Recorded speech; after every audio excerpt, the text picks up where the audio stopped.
Buenos días, reanudamos los cursos. La última sesión la tuvimos en julio 30. El resumen fue acerca de histología vegetal. Vimos unos puntos importantes de la Universidad de Vigo con una presentación que tiene muy interesante la Universidad de Vigo en internet sobre histología vegetal. Les recomiendo que la bajen, la estudien, porque es un viaje, como ellos mismos lo llaman, un viaje muy interesante por los tejidos de las plantas. Es algo que debemos de dominar.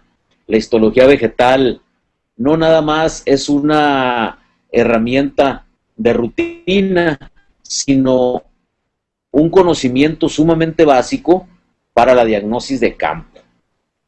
En unas sesiones más, cuando entremos a las partes más enfocadas hacia el aspecto práctico de este curso, pues vamos a ver cómo en cada una de las secciones, de los puntos de enfoque que yo le llamo, podemos y debemos de utilizar técnicas de histología vegetal para darnos cuenta en vivo, ahí mismo en el momento, al pie del surco, cómo están sucediendo las cosas en las plantas. Ese día, el julio 30, vimos en histología vegetal los meristemos, los parénquimas, los colénquimas y los esclerénquimas. La sistematización y el modelado son los parámetros básicos para comprender todo lo que es el modelo bioquímico del Liveborn y la ingeniería metabólica del Liveborn. Cuando nosotros estamos enfrentando un problema de pensamiento complejo, como es cualquier interrelación entre los seres vivos, decíamos en un principio de estos cursos que no nos podíamos ir con la observación nada más de los fenómenos causa-efecto, que eso era muy simple, que era una simplicidad no operativa, es decir, una simplicidad que lejos de hacer más fáciles las cosas, más comprensibles, las complica porque nos quita parámetros de sistematización. Entonces vamos a observar cómo dentro de los principales parámetros para sistematizar tenemos que tener en cuenta la relación suelo, planta, agua, atmósfera en un sistema completo de relación. Un sistema de relación que tanto debe de ser teórico, sumamente sólido, fundamentado en la teoría, y sumamente sólido, visible, experimentable en la práctica. Es a lo que llamamos la biometría o biométrica homológica. La biométrica o biometría homológica es todos los sistemas que nosotros tenemos para cuantificar, para pasar de la realidad hacia un modelo de ecuaciones matemáticas en los cuales podemos hacer homologías, es decir, la interpretación de los fenómenos naturales desde el punto de vista de leyes matemáticas en lógica formal. Cualquier modelo que explique o trate de explicar la realidad debe a fortiori, de estar fundamentado en la lógica formal. La lógica formal es la herramienta de las matemáticas para poder ordenar los pensamientos, ordenar los fenómenos de razón, ordenar las circunstancias y darles una forma de congruencia. Una forma de congruencia que en realidad nos garantice que el fenómeno que estamos observando, que estamos interpretando, existe. Que no lo estamos imaginando, sino que tiene un principio de identidad. ¿A qué es igual? ¿A qué es idéntico? ¿Cómo lo podemos expresar? ¿Cuáles son los parámetros de relación y correlación que hay para poder todas esas variables que se encuentran presentes en el fenómeno, poderlas distinguir de las constantes y poder hacer así una parametrización. Esa es la biométrica homológica, el pasar de la realidad hacia los fenómenos matemáticos de congruencia. Deben de existir, pues, esos fenómenos matemáticamente, deben de tener la capacidad o la propiedad de recurrencia, es decir, debemos de precisar cuántas veces y cómo y dónde y por qué y para qué recurren, se vuelven a presentar, en qué circunstancias, con qué periodicidad, para también poder precisarlo matemáticamente como un fenómeno de correlación. Y el tercer parámetro de la homología matemática es la trasciencia. Es decir, cuántas veces y en qué ambientes diversos recurre, hacia dónde podemos extrapolar, en qué otros universos definidos se puede presentar el mismo fenómeno con la misma recurrencia, con la misma existencia, para poder decir que tiene una trasciencia, ya sea universal, ya sea limitada. Esto es muy importante como fundamento de la lógica formal. Dijimos, es pasar la realidad hacia el lenguaje matemático, hacia el pensamiento ordenado matemático. La parte teórica, podemos decir, de un modelo. La parte simétrica cohomológica, esta parte simétrica cohomológica es la parte que vuelve de la teoría a la realidad. Las conclusiones, los postulados, los análisis que hemos realizado desde el punto de vista teórico en la lógica formal, los debemos de regresar hacia la realidad, los debemos de aplicar en el lugar, en el locus en donde tomamos esos datos y esa información para poder ver si hay un fenómeno de cohomología. Es decir, si nuestro modelo matemático, si nuestro modelo de simulación refleja realmente las condiciones de la realidad, si es aplicable o no es aplicable. Estos son los dos ejes fundamentales, el eje horizontal, el ecuador fundamental bajo el cual nosotros debemos de trabajar.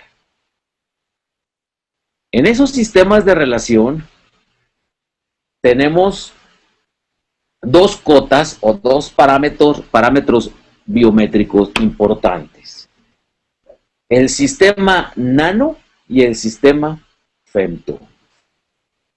Es decir, nuestras cotas o nuestros límites de percepción biométrica no son los kilómetros, los metros o las micras.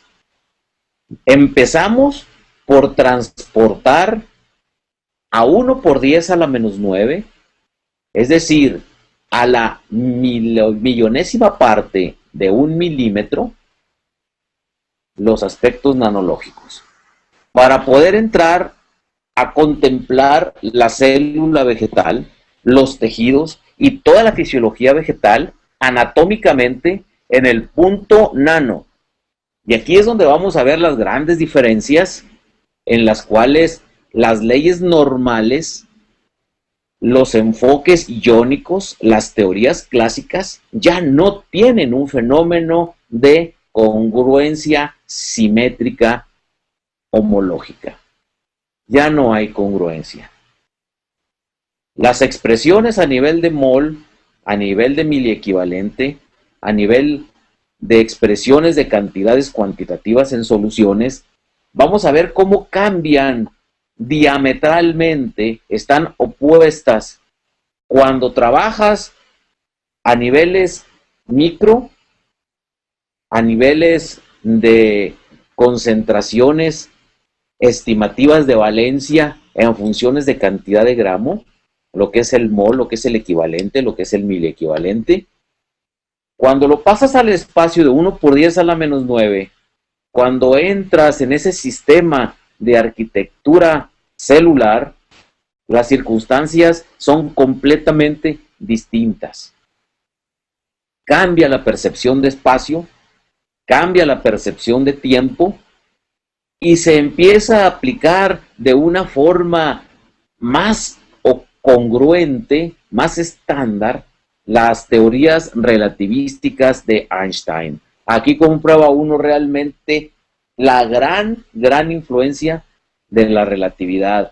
Y empezamos a notar cómo la incidencia en la física cuántica, cómo la incidencia en lo que son las posiciones del observador con respecto al fenómeno, cómo se diluye el espacio, cómo se diluye el tiempo y cómo nos podemos encontrar con fenómenos tan raros e inexplicables desde el punto de vista métrico macroscópico, que no entran las ecuaciones de congruencia, ya no nos explican esos fenómenos relativos en el ambiente nanológico. Por otro lado, el otro parámetro métrico que tenemos de referencia y limitante es el nivel femto, la millonésima parte de un nanómetro, es decir, 1 por 10 a la menos 15.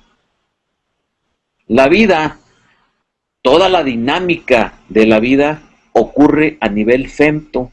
El femtosegundo, 1 por 10 a la menos 15 segundos, es el tiempo estándar para un steady state de una reacción bioquímica dentro de la célula. Imagínense, uno se cree que los fenómenos de catálisis, estudia los fenómenos catalíticos bioquímicos en segundos o en microsegundos, si había llegado a estudiar eso, cuando en realidad la base fundamental es el nanosegundo. Entonces también aquí es otra forma de enfrentar la realidad. Es otra forma en la cual vemos que los sistemas normales de percepción matemática en lógica formal para entender este tipo de simulaciones de sistemas ya no son operativos. Tenemos que irnos a otros espacios. Tenemos que irnos a espacios Hilbert, tenemos que entrar en ecuaciones de Sobolev, tenemos que entrar en ecuaciones de Bessel, tenemos que entrar en fenómenos Poincare, es decir, tenemos que irnos completamente de la perspectiva natural o normal. Esos son los encuadres de la bio-nano-femtotecnología. La bio-nano-femtotecnología, que es la base fundamental, que es el eje, el punto toral, el origen del modelo bioquímico de Lightbound. En estos esquemas debemos de partir en una realidad inmediata determinada en las plantas por el genoma. Tenemos que transportar toda esta métrica y biométrica homológica y cohomológica con una simétrica tal que sea congruente con el genoma, con la expresión genómica de un vegetal. Nosotros tenemos que entender que no podemos transformar, modificar, alterar de ninguna manera el sistema genético de la planta. No queremos hacer transgenia. Somos enemigos de los fenómenos transgénicos. Somos epigenetistas. Creemos firmemente que todo el potencial se encuentra en el genoma natural de la planta. Por eso tenemos que estudiarlo a profundidad. Por eso tenemos que precisar lo más cercanamente posible a la realidad todos los aspectos genomáticos, en primer lugar, para no hacer daño. En segundo lugar, para no estorbar. Recuerden que siempre vamos a tener como eje fundamental de nuestro proceder en este modelo bioquímico de Lightbound estas dos presencias de la bioética que nos van a regir todo el tiempo. Primero, no hacer daño. De ninguna manera tenemos que hacer daño a los sistemas vivos, a los sistemas de relación ecológica, de ninguna manera.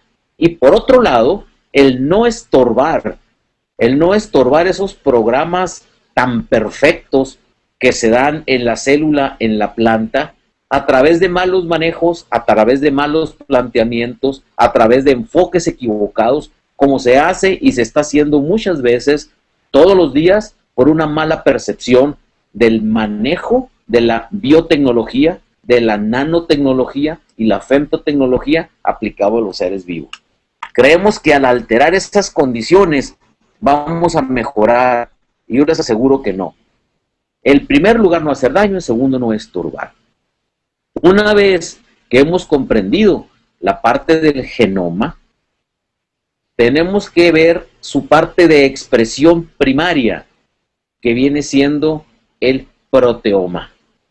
El proteoma, con toda la estructura de todas las proteínas que hay, las proteínas de origen, las proteínas de reparación o mantenimiento, las proteínas de desarrollo, todo el sistema proteínico en su génesis y en su síntesis analítica para poder entender exactamente la constitución de una célula y de un tejido vegetal, lo debemos de entender en las bases de la proteómica.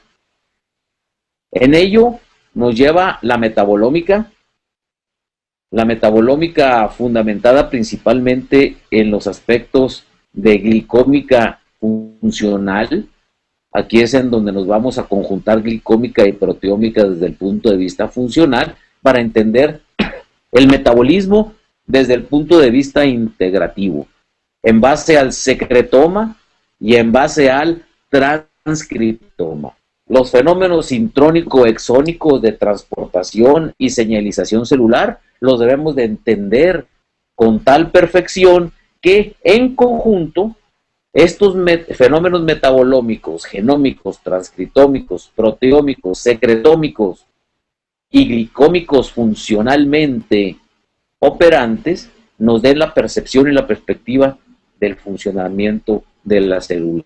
Para ello, tenemos que tener en cuenta tres aspectos sumamente importantes, que son la topología, la tribología y la termodinámica. La topología es la parte de la simetría matemática que nos enseña a entender los cuerpos, las superficies y las relaciones con el espacio, las formas. Esas formas matemáticas tan diversas que es en donde dejamos ya la parte euclidiana de la geometría normal y nos pasamos a lo que vienen siendo aspectos de geometría no euclidiana.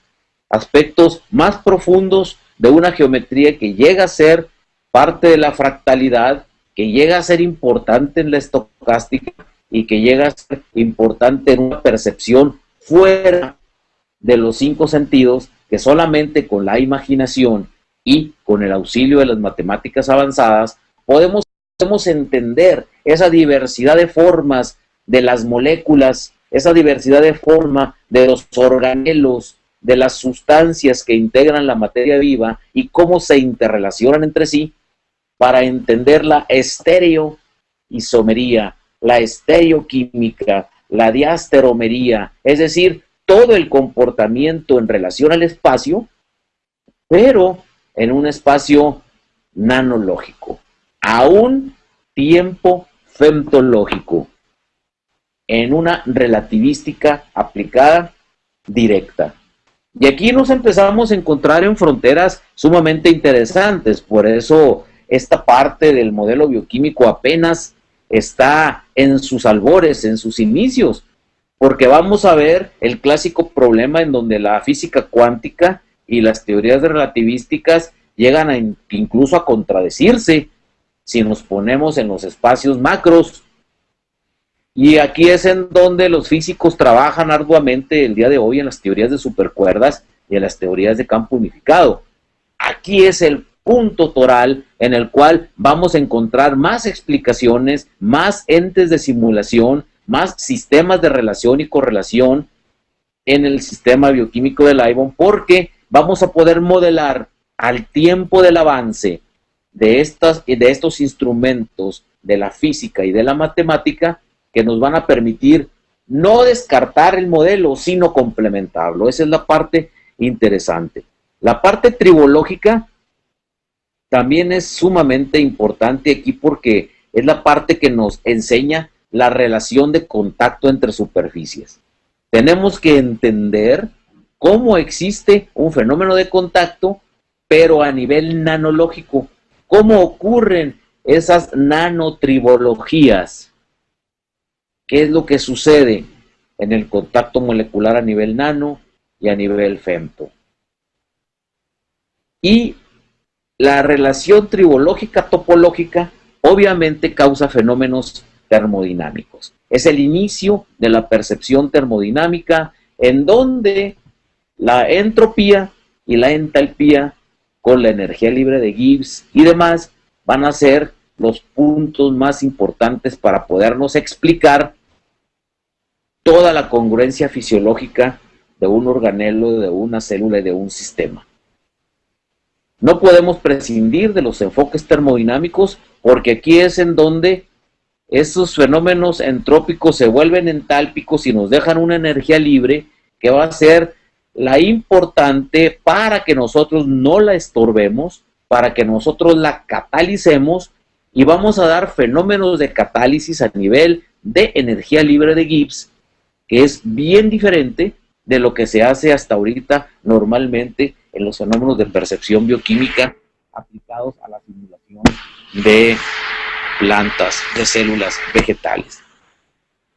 Entonces, en este triángulo ya aterrizado un poquito más en la realidad, podemos pasar a entender los controles en formación de biomasa, que es la parte más importante de la agricultura. ¿Cómo se forma esa biomasa? ¿Cómo esa biomasa vegetativa se puede volver generativa? ¿O cuándo se debe de volver generativa sin perder el aspecto vegetativo de mantenimiento? ¿Cómo podemos ir cada vez disminuyendo los fenómenos de muerte celular normal, hacer más la vida productiva de las plantas? Y estos controles de formación biomásico tenemos que entenderlos otra vez en fenómenos de complejidad. Es decir, no son fenómenos simples de causa-efecto. Y aquí empezamos a darle vuelta a este primer círculo interno de la biométrica, la simétrica, el control de biomasa en sistemas de relación. Y tenemos que entrar ya para entender estas complejidades, obviamente con la física cuántica, con la biología molecular, con la química cuántica, con la glicómica y la proteómica funcionales, con antocianínica predictiva, y empezamos a despuntar uno de nuestros primeros núcleos de investigación de congruencia, las proteínas G. Y aquí estamos ahorita volando en este primer núcleo. Este primer núcleo es un núcleo que es teórico práctico, sumamente interesante, que es la explicación de lo que ocurre afuera. Es decir, fenómenos tan importantes como entender el agua. Entender el agua no nada más desde el punto de vista de tensiones superficiales y capilaridades, sino en fenómenos de flujos cuánticos.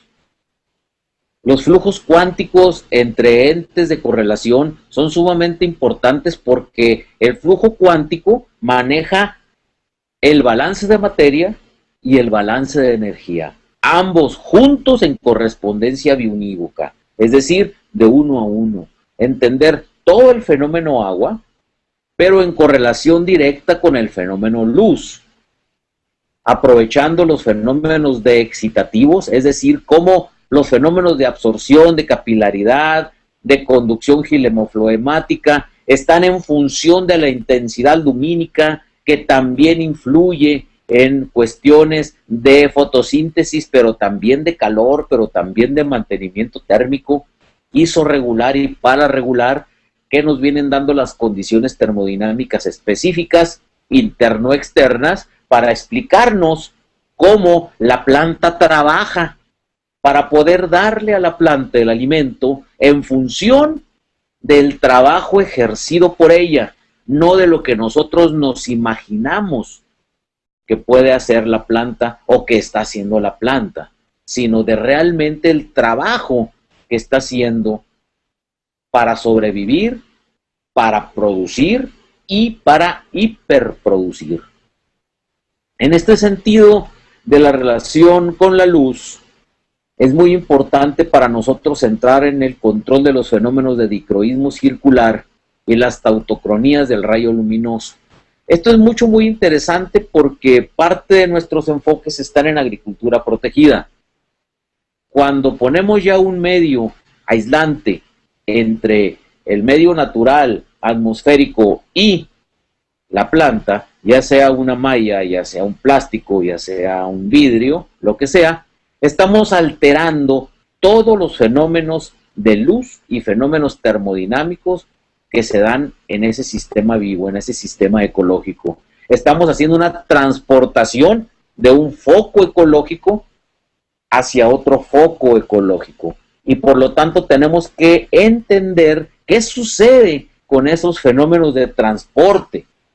¿Qué pasa cuando transportamos energía dentro y fuera de la planta? ¿Cuáles son los potenciales físico-químicos de esos solutos que estamos marcando para poder entender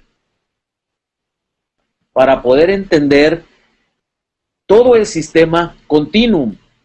El sistema continuum es cómo el agua, la planta, la atmósfera y el suelo entran en un todo que va a expresarse bioenergéticamente. Ese todo bioenergético es el que va a manejar en fenómenos óxido-reductivos principalmente, pero también quimiosmóticos, toda la bioquímica y la metabolómica de la planta en función de azúcares, es decir, glicómica, en función de expresión proteínica, en función intrónico-exónica de lo que viene siendo el transcriptoma y todo lo demás que lleva relativo hacia el equilibrio de la planta. Esos flujos cuánticos nos van a correlacionar con resistencias. Estas resistencias son positivas y negativas, no en cuanto a si son buenas o malas, sino resistencias de la planta a fenómenos atmosféricos y resistencias de la planta a influjos de ataques por enfermedades. Si nosotros llegamos a complementar todo esto desde el punto de vista práctico y conceptual, lo que podemos hacer en siguiente paso es tener que llevar a la planta a un sistema de optimización de su modo inmunitario, de su sistema inmunológico. ¿Para qué? Para que la planta se pueda defender como fue diseñada para que se defendiera, sin auxilio de otras cosas. Y en ese momento podemos nosotros llegar a tener productos realmente orgánicos, totalmente libres de tóxicos. Pero para poderlo hacer necesitamos entender esta parte del fenómeno y las conductancias evapotranspirativas en correlación con las temperaturas y las energías, para poder entender esos balances, los calores latentes, las convecciones, para poder seguir con los flujos cuánticos en radiación hacia la fotoquímica de la fotosíntesis y sus fenómenos de fosforilación oxidativa.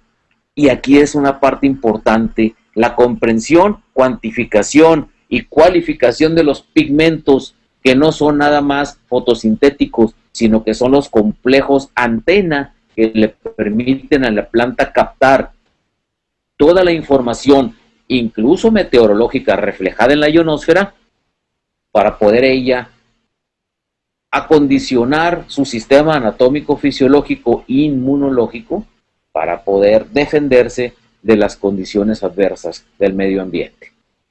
Y aquí estaríamos en posición de explicar ya en la particularidad las células y su difusión, sus permeabilidades, elasticidades, la biofísica y la bioquímica, la estructura y otra vez los flujos cuánticos de balance de materia y energía en correlación con el agua, la luz, los solutos, etc. Este es la importancia de poder entender la planta y sus flujos. Es decir, cuáles y cómo se dan esos flujos cuánticos a nivel de resistencias en el follaje superior, cómo se da la atenuación de los flujos fotónicos fotosintéticos, qué pasa con esos módulos elongativos de ecuaciones de Young-Laplace, cómo se van dando los fenómenos de crecimiento para el flujo de energía y su conversión en biomasa, cómo aplicamos la ley de Darcy, la ley Poiseuille y la ley de Van Hornet en función de la nanología. Ya no vamos a la micrología, sino a la nanología, y cómo nos vamos a dar la idea tan distinta de la capacitancia del agua para poder entender los flujos del xilema y los flujos del floema desde el punto de vista nanofemtológico. De aquí, obviamente, tenemos que tener varios modelos que nos expliquen la relación entre superficies, la relación entre superficie atómica, entre superficie iónica, entre superficie proteínica, entre superficie química y superficie física, biofísica y bioquímica a nivel nanológico. Y para ello vamos a empezar a introducirnos de una forma muy especial. Esto es complicado, pero no imposible, si nos vamos por partes de congruencia, en los modelos Hertz, en los modelos de MT, hasta pasar a tener una relación paramétrica completa. Esto nos va a capacitar para entender incluso la estadística, la bioestadística, desde un punto de vista completamente distinto. Ya no vamos a confiarnos tanto en las pruebas normales de las comparaciones de medias y esas pruebas sumamente básicas para medir cosas grandes. Necesitamos entrar en una estadística paramétrica muy diferente, que viene siendo la estocástica. La estocástica correlativa fractal para expresar el orden dentro del caos. Esa es la clave. Entrar en la expresión del orden dentro del caos, un caos aparente, una brownialidad aparente, pero con una ordenación que se va dando por partecitas, que es la fractalidad, y aquí tenemos que entrar en una conjunción diferente de los sistemas geométricos. Pasar de los geométricos normales a los euclidianos, a los fractales, y entrar hacia la paramétrica estocástica. Esto es bien importante para poder entender lo que sigue, que viene siendo ya la relación de solutos, es decir, cómo vamos a enfocar de forma completamente distinta la presencia de esos iones disueltos y cómo vamos a empezar a comparar lo clásico contra el modelo de Liburn, entendiendo lo clásico a nivel de moles y de lo que son 1000 equivalentes en concentración, para pasar a otros aspectos bien distintos de molecularidad femtológica y entender así la difusión celular, la luz con su energía, los flujos dentro de la hoja, la fotoquímica de la fotosíntesis. Esto es bien importante, sobre todo en agricultura protegida. La comparación entre qué sucede en agricultura protegida y un continuo en campo abierto, el agua, los movimientos turbulentos conformacionales, las turbulencias isotrópicas, los números de Reynolds y los operadores infinitesimales que se dan cuando hacemos la microhidrofluídica comparada con la nano y la femtohidrofluídica. Es decir, ver y medir el movimiento de traslación del agua dentro de la célula y de célula a célula es muy distinto si lo enfocamos en microhidrofluídica a la nano y femtohidrofluídica. Vamos a ver grandes variaciones en números de Reynolds, vamos a ver cómo los operadores infinitesimales nos dan una mejor interrelación entre las tasas de homogeneidad isotrópica para turbulencias, y eso nos va a dar una explicación bien clara de las energías. Aquí vamos a estar en capacidad de simular la bioenergética en los cambios en la energía libre, en potenciales de óxido-reducción, y poder entender ya las masas, la masa de planta, el área foliar, los balances de energía en la hoja, las densidades de flujo de calor, para poder hacer sistemas de modelado. El chiste es que con todos estos conceptos que hemos esbozado, estemos en capacidad de identificar y entender problemas específicos y particulares. Un problema tiene la parte de la incógnita, la parte que tenemos que investigar, tiene los datos que tenemos que recabar y las condiciones que se tienen que cumplir.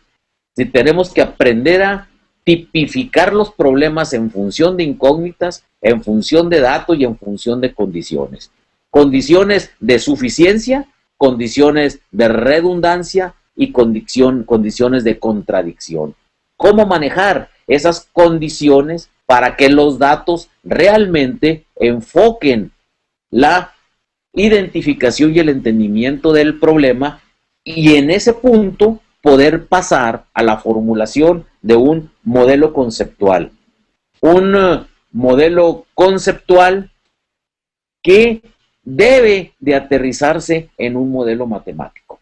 Este es el punto importante. ¿Cómo pasar de esta homología a la cohomología? Y una vez que tenemos el modelo matemático, poder obtener e interpretar la solución de ese modelo. ¿Cómo vamos a hacer las soluciones del modelo? ¿Realmente ese modelo está siendo correlativo y congruente con existencia, recurrencia y trasciencia? ¿Refleja en la realidad?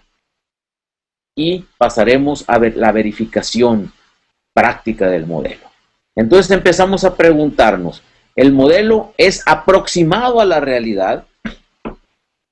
Nótese que digo aproximado, no idéntico. Es imposible tener identidad de la realidad. Los modelos, entre más precisos, se miden por la aproximación hacia la realidad. Si sí es aproximado y con qué grado de aproximación, vamos a aplicarlo, y si no, pues tenemos que corregirlo y afinarlo. Esa es la parte fundamental. Identificar los problemas y llegar a tener modelos aproximados de aplicación en la realidad. Ese es el punto toral, y para ello pues tendremos que entrar a lo que son las bases homológicas del modelado. En estas bases homológicas del modelado empezaremos a introducirnos prácticamente en las fases axiológicas del modelo bioquímico del Leybold y de la ingeniería metabólica.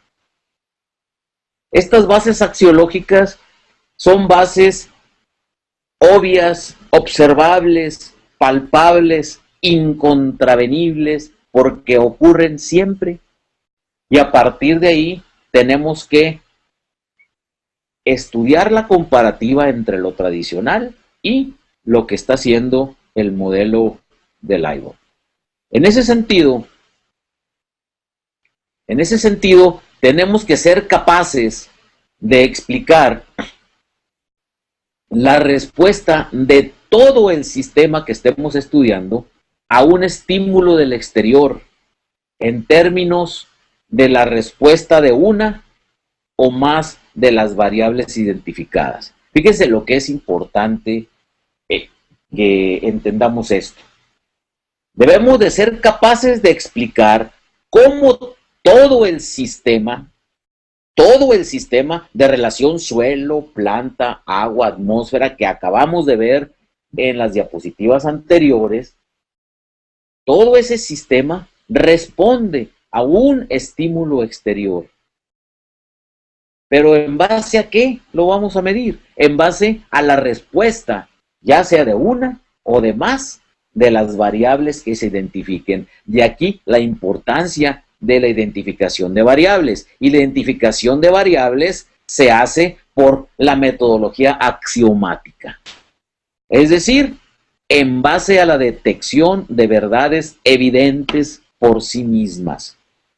No podemos empezar a desarrollar pensamientos complejos si los queremos aterrizar en la realidad si no partimos de verdades axiomáticas, si no partimos de la axiología del problema. Ya una vez que estamos en capacidad de captar, de identificar, de definir, de enlistar, de considerar ordenadamente todas esas variables axiomáticas, pues vamos a usar símbolos y operadores matemáticos para definir y formalizar un sistema particular de tal forma que nos den la capacidad de desarrollar un análisis axiomático de todo el sistema. Fíjense cómo esa axiología, ese axioma lo vamos a pasar de la realidad a una axiología matemática, a una axiología formal, a una axiología de la lógica formal. Entonces no hemos salido del campo axiológico, estamos en congruencia de realidad, formalidad matemática, para desarrollar análisis axiomático en primer lugar. Y aquí tenemos, por ejemplo, la primera ley de la termodinámica. Delta E igual a Q menos W. Delta E, el cambio en la energía interna del sistema va a ser igual a la cantidad de calor añadida menos la cantidad de trabajo realizada. Fíjense qué importante es esto y qué básico y qué contradictorio en el campo. Y ahí les voy a poner algunos ejemplos. El cambio en la energía interna del sistema, aparentemente esta delta E es algo muy sencillo, pero nos habla acerca de cómo se maneja la termodinámica, de cómo se maneja el movimiento de las temperaturas dentro de un sistema, que es la base para que exista la vida. Si no hubiera este recambio entrópico-entálpico, la vida no se podría expresar. El desorden propio de la entropía, por medio de los manejos y las variaciones del calor, que es la termodinámica, la dinamis de la temperatura, se va haciendo un sistema entálpico, es decir, más ordenado. Y en ese orden inicial es en donde se empieza a manifestar el cambio de materia, de energía a materia. Es en donde entra la ecuación de Einstein, E igual a mc al cuadrado. Energía es igual a la masa por la velocidad de la luz al cuadrado. Pero ¿cuándo esa energía se empieza a transformar en masa? Es hasta cierto punto fácil imaginar cómo una masa, al acelerarse, se transforma en energía. M a la velocidad de la luz, c al cuadrado, a la velocidad de la luz al cuadrado, se va a transformar en energía. Eso es fácilmente imaginable. Lo más difícil de imaginar es cómo la energía, ya como energía entrópica, empieza a perder desorden o ganar orden y se hace cada vez más entálpica para generar materia. Eso es uno de los puntos torales que están investigando con el famoso bosón de Higgs. Cuando esa energía empezó a hacerse una primera partícula, una partícula primaria. Entonces, dentro de un sistema, de una planta, de una célula, para no irnos mucho más allá, de un organelo celular, esos cambios en la energía interna, el hecho de que haya o no haya materia, de que haya o no haya energía y qué tanto de la energía se transforma en materia, depende de cantidades de calor añadidas. Esta Q es importantísima. ¿Cómo podemos añadir calor al sistema? De muchas formas podemos añadir calor a un sistema. El simple hecho de poner un nutriente, de poner un elemento nutriente en contacto con una célula para empezar a hacer una serie de reacciones metabolómicas, es una forma de añadir calor. Es una forma en que la nanotribología y la femtotribología, a través del estudio de las fricciones y contacto intersuperficiales, nos van a dar una serie de datos importantísimos de cómo estamos añadiendo calor al sistema, para que a la hora de restarle la cantidad de trabajo que realiza ese sistema, nos indique el cambio de esa energía.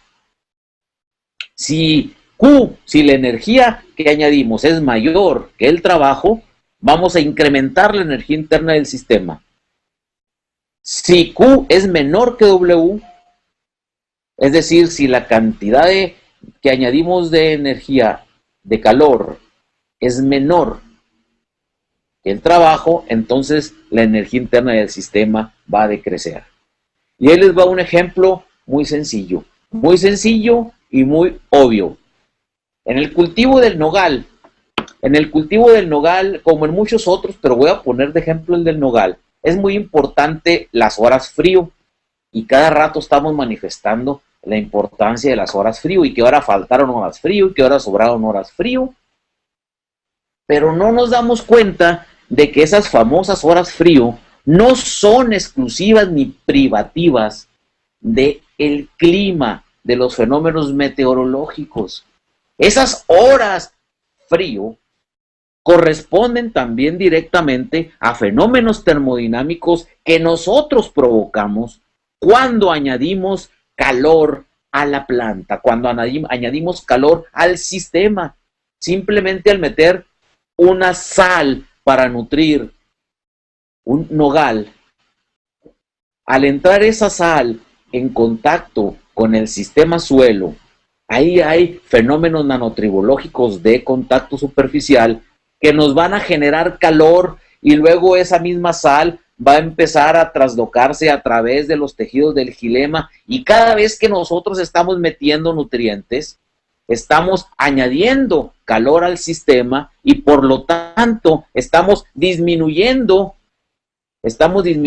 la capacidad de la planta en horas frío. Una de las peores tonteras que hacemos por acá en el norte es el que todavía hay gente que pone ácidos en el suelo.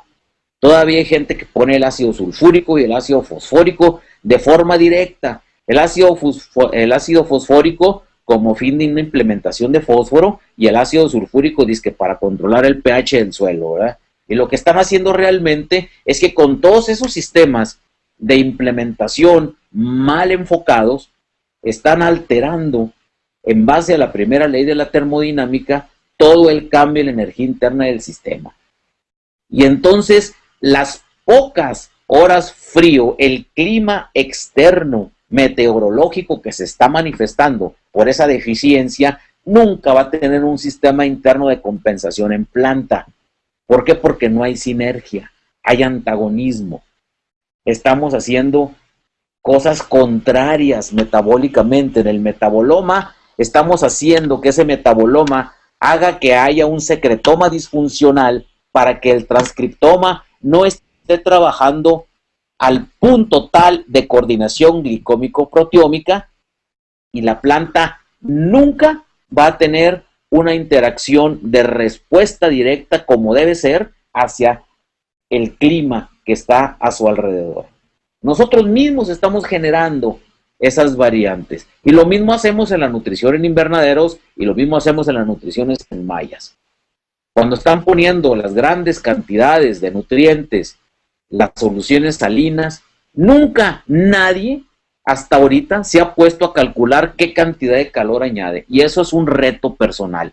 Pregúntenle a sus asesores, a todos esos que están manejando ahorita las soluciones salinas, a todos los que manejan las soluciones madre y empiezan a hacer la distribución del nutriente bajo un sistema de alta frecuencia. Pregúntenle qué tanta cantidad de calor están añadiendo, y no se lo van a responder. Les van a contestar cuántos milimoles y cuántos milequivalentes, y que si la conductividad eléctrica, y que si el pH, y con puros supuestos de unas teorías muy mal fundamentadas, que creen que lo que ocurre en un matraz, en moles y en equivalentes, ocurre en un sistema vivo. Eso es completamente incongruente. Y con la primera ley de la termodinámica se puede demostrar de una forma muy fácil. Por eso cuando las personas se ponen inquietas y dicen, oiga, yo quiero manejar las plantas en función W, es decir, en función de la cantidad de trabajo que realiza la planta, poderle dar el agua y poderle dar el nutriente. Muy bien, tienes que tener en cuenta que vas a manejar esa W en función de una Q, de una cantidad de calor añadida. Y esto es un axioma importante. Esta es una verdad evidente. Es una relación predicada, consecuencial, que depende solo de la correcta aplicación de la lógica y obviamente de la matemática que se use en su derivación. A partir de verdades como estas, de estas axiologías, vamos a ir introduciéndonos en la parte axiológica del modelo bioquímico de Liebig, para después, una vez pasando del análisis axiológico elemental, podamos entrar a los análisis epistemológicos, a los análisis gnoseológicos y ontológicos, hablando ya de la filosofía del sistema que nos condiciona a poder decir el modelo bioquímico de Liebig y la ingeniería metabólica de Liebig son modelos axiomáticos, epistemológicos, gnoseológicos y ontológicos de congruencia que explican cómo funciona una célula vegetal, un tejido vegetal, una unidad vegetal llamada planta completa y un conjunto de plantas, tanto en condiciones de cielo abierto como en condiciones de agricultura protegida. De tal forma que nuestro sistema nos pueda explicar axiomáticamente el crecimiento de las plantas. Es decir, en la respuesta de la planta en crecimiento y desarrollo hacia los cambios en el medio ambiente. ¿Por medio de qué? Por medio del análisis directo del desarrollo de la planta. Y aquí vamos a utilizar los procesos tanto inductivo como deductivo de la lógica. Vamos a desarrollar hipótesis específicas acerca del comportamiento, en primer lugar, de alguna parte de la planta. Y luego extenderemos esa hipótesis de forma que nos va a proveer de una descripción del comportamiento de toda la planta. Las implicaciones hipotéticas solo se van a hacer evidentes cuando usamos formalmente la matemática y su lenguaje simbólico. Esa es la clave. Por eso verán ustedes que en mis publicaciones personales, que en los blogs, que en las páginas de internet, que en los diarios, que en toda la publicación que yo hago, siempre está presente el lenguaje matemático.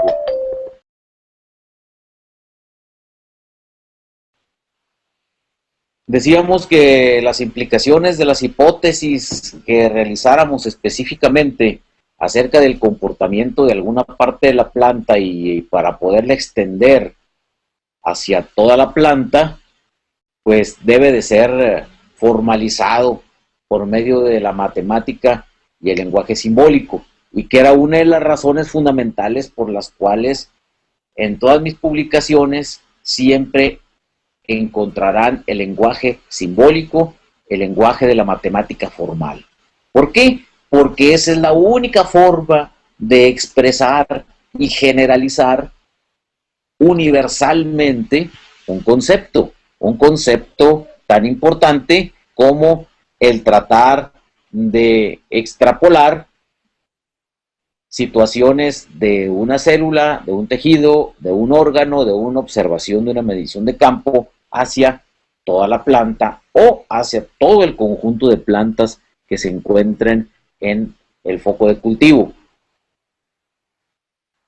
Este modelo matemático no nada más nos permite precisar las condiciones de los individuos experimentales y sus respuestas en el medio ambiente, sino nos va a permitir prever y predecir cambios. Es decir, podemos tener un factor de anticipación como utilidad primaria del modelado de la aplicación de los modelos de acción bioquímica metabolómica. Al usar las matemáticas para sintetizar nuestro entendimiento sobre ese comportamiento de todo el sistema, vamos del todo a las partes. Y podemos construir un todo también a partir del conocimiento de las partes. Es decir, es un feedback en ambas direcciones, es una relación en ambas direcciones de análisis hacia síntesis y de síntesis hacia análisis. Es precisamente la función de la modelación matemática, la síntesis de todas las partes. La matemática nos va a dar esos medios para articular las ideas, para formalizarlas en la vía abstracta. Cuando utilizamos nuestro conocimiento y el dominio matemático para poner junto en el mismo matraz lo que creemos son los principales componentes del sistema y exploramos por simulación las interacciones, podemos simular el sistema real. Esta es la clave, la simulación de ese sistema real, pero utilizando la matemática para la integración del todo congruente. De tal forma que al predecir el comportamiento del sistema real en función de esa acción de estímulos externos, hacemos un modelo sistémico dinámico.